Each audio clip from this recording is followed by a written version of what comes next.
उधर चीन की बेल्ट एंड रोड इनिशिएटिव योजना से जुड़े कुछ अहम आंकड़े सामने आए, जिनसे पता चला कि चीन की कोशिश अब सऊदी अरब को लूटने की है। इस साल चीन ने BRI के तहत सबसे ज्यादा निवेश सऊदी अरब में किया है।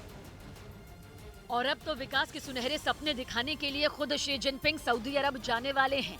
पता चला है कि चीन की नजर अब खाड़ी देशों में अमेरिका का दबदबा कम करने पर है, इसलिए वो सबसे पहले सऊदी अरब पर शिकंजा कसना चाहता है। चीन का रिकॉर्ड बहुत साफ है, जहां भी उसके पांव पड़ते हैं वहीं सब कुछ चौपट होना शुरू हो जाता है।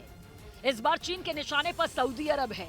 सऊदी अरब में चीन की चाल इसलिए अहम है क्योंकि मुनाफे के चक्कर में उसने सऊदी अरब से तेल का इंपोर्ट कम किया है। यूक्रेन से छिड़ी जंग के बाद रूस के साथ उसने दोस्ती निभाने में कोई कसर नहीं छोड़ी। जब रूस को कच्चे तेल के खरीदारों की सख्त जरूरत थी तो उसने भारी भरकम डिस्काउंट पर रूस से तेल खरीद लिया था, इसलिए उसे सऊदी अरब से तेल के इंपोर्ट में कटौती करनी पड़ी थी। पिछले साल तक सऊदी अरब के तेल का सबसे बड़ा ग्राहक चीन हुआ करता था, लेकिन अब अचानक समीकरण बदल गए। पता चला कि चीन ने सऊदी अरब से तेल का इंपोर्ट भले ही कुछ कम किया हो, लेकिन वह निवेश जरूर बढ़ा दिया है। इस साल में सऊदी अरब को चीन की तरफ से $5.5 बिलियन मतलब करीब 44,000 करोड़ रुपए का निवेश मिला। चीन के belt and road initiative project के नाम पर करीब 100 देशों में यह निवेश पहुंचता है, लेकिन सऊदी अरब को इस साल सबसे बड़ा निवेश मिला।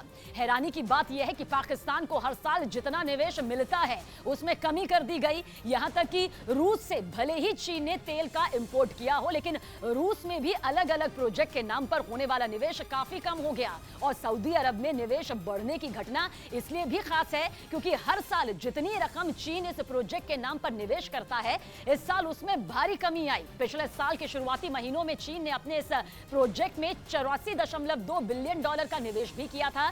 भारतीय रुपयों में यह रकम हुई करीब 6.25 लाख करोड़ रुपए। इतनी बड़ी रकम चीन ने पिछले साल खर्च की थी, जबकि पूरी दुनिया में कोरोना की वजह से ये सब कुछ ठप पड़ा था। जबकि इस साल ये निवेश $74.7 बिलियन ही हुआ। रुपए में ये रकम करीब 6 लाख करोड़ रुपए। पिछले साल के मुकाबले इस साल चीन ने इस प्रोजेक्ट पर करीब 13% कम निवेश किया है।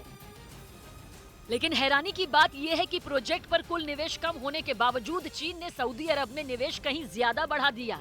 पाकिस्तान तो चीन का पड़ोसी मुल्क है और वहाँ इस प्रोजेक्ट की अहमियत सबसे ज्यादा है, व्यापार के नजरिए से भी और रणनीति के नजरिए से भी। लेकिन चीन ने पाकिस्तान में निवेश को इस साल करीब आधा कर दिया है। हालांकि ये भी समझा जा रहा है कि चीन की खुद की हालत डामाडोल है, इसलिए वो अब बेल्ट एंड रोड इनिशिएटिव के तहत अनाप शनाप खर्च पर काबू करना चाहता है। लेकिन इसका दूसरा पहलू ये भी है कि जिन देशों को वो पहले ही बर्बाद कर चुका है, अब उन देशों को वो सपने कम दिखा रहा है।